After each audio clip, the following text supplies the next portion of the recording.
오늘 시편 72편은 전체가 5권으로 구성된 시편 가운데 제2권의 마지막 시편입니다.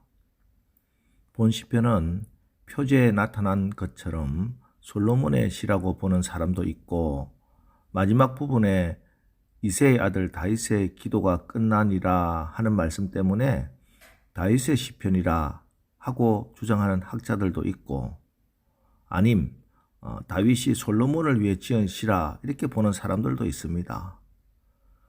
그럼에도 불구하고 모든 학자들이 동의하는 것은 이 시편은 장차 임하게 될 메시아의 통치, 즉 예수님이 이 땅에 오심으로 이 땅에 임한, 그리고 교회 공동체를 통해 지금 이 땅에 실현되고 증거되고 있는 하나님 나라, 그리고 예수님이 다시 오실 그날 영원하고 완전하게 이루어질 그 하나님 나라에 대한 소망을 노래하는 시편이다 하는 것입니다.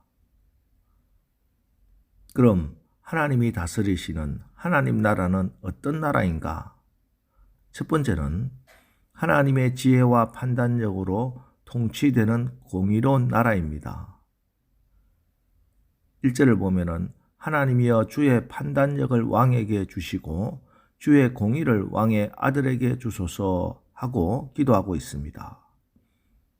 여기서 주의 판단력은 하나님의 뜻을 분별하고 하나님의 공의를 실현할 수 있는 지혜를 말합니다. 사실 이 기도는 솔로몬이 기브온 산당에서 하나님께 1000번제를 드린 직후 하나님께서 그의 꿈에 나타나 그에게 내가 내게 무엇을 줄고 너는 구하라 하고 말씀하셨을 때 솔로몬이 하나님께 구한 거지요. 열왕기상 3장 9절 10절 보면은 이때 솔로몬은 누가 주의 이 많은 백성을 재판할 수 있사오리까 듣는 마음을 종에게 주사 주의 백성을 재판하여 선악을 분별하게 하옵소서 하고 듣는 마음과 분별력을 구합니다. 이에 하나님께서는 네가 이것을 구하도다.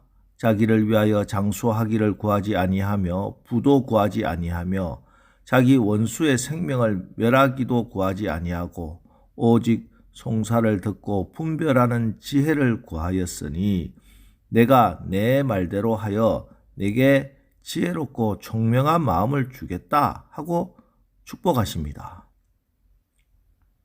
솔로몬은 듣는 마음을 구했는데 여기 듣는 마음이라 하고 번역된 히브리어는 레브 쉐마입니다. 레브는 마음이라고 하는 뜻이고 쉐마는 듣는다 하는 뜻입니다. 그런데 하나님은 이것을 분별하는 지혜라 하고 말씀하고 있는 거지요. 그렇습니다. 솔로몬이 구한 것은 세상 지식과 학문을 아는 지혜로운 머리가 아니라 하나님의 음성을 듣는 마음, 하나님의 뜻을 분별하는 지혜였던 겁니다.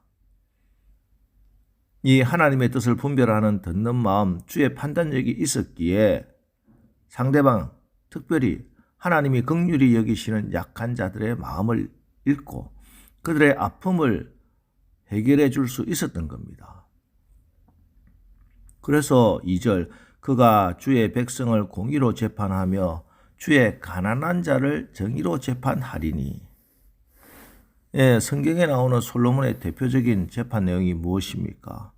그가 재판한 대상이 누구였습니까? 창녀입니다.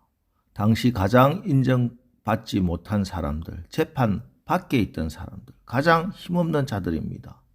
그런데 왕이 이 창녀의 문제까지 관심을 가지고 바른 결정을 해주는 것입니다. 이게 바로 하나님 나라의 법이요, 하나님의 뜻을 분별하는 주의 판단력이요, 참된 지혜입니다. 그곳에 하나님의 통치, 하나님 나라가 임합니다.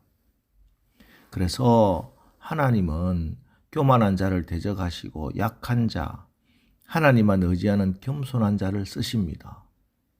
사울이 버림받고 다윗이 쓰임받은 이유가 바로 여기에 있잖아요. 사울은 자기 자신의 한계를 몰랐습니다.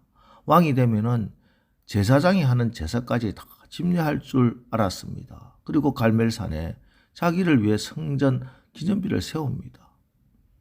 그래서 하나님은 교만한 사울을 버릴 수밖에 없었던 것입니다.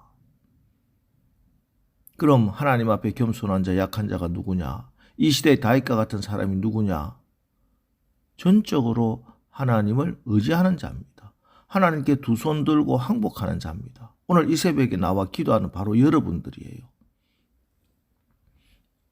이들이 하나님의 통치, 하나님 나라가 임하는 이 시대의 약자요, 이 시대의 다윗입니다. 여러분 날마다 하나님 앞에 어린아이가 되십시오. 약자가 되시고 겸손히 구하는 자들 되시기 바랍니다. 그래서 날마다 하나님 나라가 임하는 여러분과 여러분의 가정과 우리 교회가 되기를 주님의 이름으로 축원합니다. 다음으로 하나님 나라는 평강의 풍성함이 임하는 나라입니다. 5절로 7절 그들이 해가 있을 동안에도 주를 두려워하며 달이 있을 동안에도 대대로 그리하리로다. 그는 뱀풀 위에 내리는 비같이 땅을 적시는 소낙비같이 내리리니 그의 날에 의인이 흥왕하여 평강의 풍성함이 달이 다할 때까지 이르리로다. 오늘 솔로몬은 하나님께로부터 판단력을 구하여 백성을 통치하는데 그가 통치하는 곳, 그곳에는 평강과 풍성함이 임할 것을 기도하고 있습니다. 특별히 16절은 산 꼭대기의 땅에도 곡식이 풍성하고 그것의 열매가 레바논같이 흔들리며 성에 있는 자가 땅에 풀같이 왕성하리로다 하고 증가하고 있습니다. 사실 팔레스타인 산들의 꼭대기는 거의 풀 한 포기도 자랄 수 없는 황량한 곳이죠. 그러나 참으로 놀라운 사실은 아무리 메마르고 황량한 곳이라도 하나님의 은혜가 임하면, 하나님 나라가 임하면 언제나 풍요로운 곳으로 변한다는 사실입니다. 예, 지금도 하나님 나라가 임하면, 하나님의 통치가 임하면 팔레스타인 산꼭대기처럼 어떤 생상도 기대할 수 없는 우리의 메마른 환경에도 풍성한 곡식을 내어주는 옥토로 변한다는 사실을 믿으시기 바랍니다. 요한복음 10장 10절 도둑이 오는 것은 도둑질하고 죽이고 멸망시키려는 것뿐이요 내가 온 것은 양으로 생명을 얻고 더 풍성히 얻게 하려는 것이라. 내가 온 것은 양으로 생명을 얻게 하고 더 풍성히 얻게 하려는 것이라는 것이 빈약한 꼴이 아니에요. 빈약한 상태가 아니라 에너지가 넘치고 생명이 풍성한 꼴입니다. 여러분, 우리 주님이 보장하시는 생명은 겨우 목숨만 부지하는 빈약한 구원이 아닙니다. 그것은 생명을 풍성하게 누리는 완전한 구원이요, 행복한 구원입니다. 그래서 날마다 예수님 만나야 합니다. 매일매일 성령님이 터치하셔야 합니다. 날마다 기도하고 시간마다 말씀 읽고 묵상하고 기회가 되는 대로 봉사하고 헌신하고 섬기는 거예요. 이렇게 들어가며 나가며 꼴을 얻고 풍성한 생명을 얻게 되면 그때 우리는 바울처럼 이렇게 고백할 수 있습니다. 빌립보서 4장 13절 내게 능력 주시는 자 안에서 내가 모든 것을 할 수 있느니라. 아멘. 여러분, 풍성함이란 차고 넘친다는 말입니다. 그 증거를 보여주어야 합니다. 나로 인해 내 주변 사람들이 살맛 나게 되었다고 환호하도록 만드는 겁니다. 오늘날 양들을 유혹하는 도둑들은 좋은 꼴이 교회에 있지 않고 세상에 있다고 꼬드깁니다. 그래서 양의 문을 통하여 드나들지 않게 하고 세상의 문화나 취미나 오락을 통해서 드나들게 하고 있습니다. 그러나 그것들이 여러분에게 좋은 꼴 주지 못해요.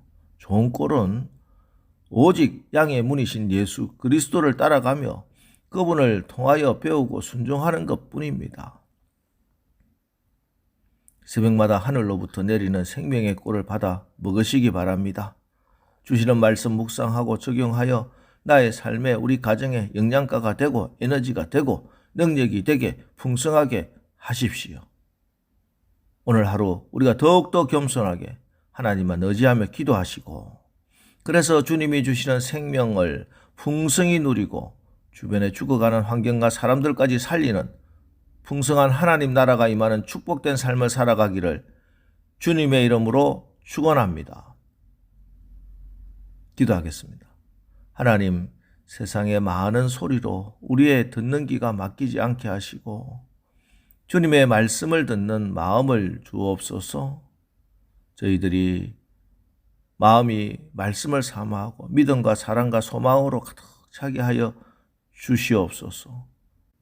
오늘부터 하나님의 지혜와 그의 나라와 의를 구하여 하나님의 영광을 드러낼 뿐 아니라 예수 이름의 권세로 가난과 저주를 끊어버리고 주님의 은혜의 해를 누리게 하옵소서. 하나님을 온전히 신뢰하고 하나님께 모든 것 맡기고 성령님과 함께 평강의 풍성함이 임하는 하나님이 이루시는 역사를 체험하는 승리의 날이 되게 하여 주시옵소서.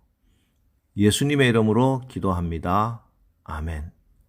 자, 이제 오늘 말씀 붙들고 주여 오늘도 하나님 나라가 우리 가운데 임하게 하옵소서. 겸손히 기도하며 나가 풍성한 하나님 나라 살게 하옵소서. 오늘 말씀을 붙들고 우리 합심해서 기도하고 나가겠습니다. 우리 기도하겠습니다.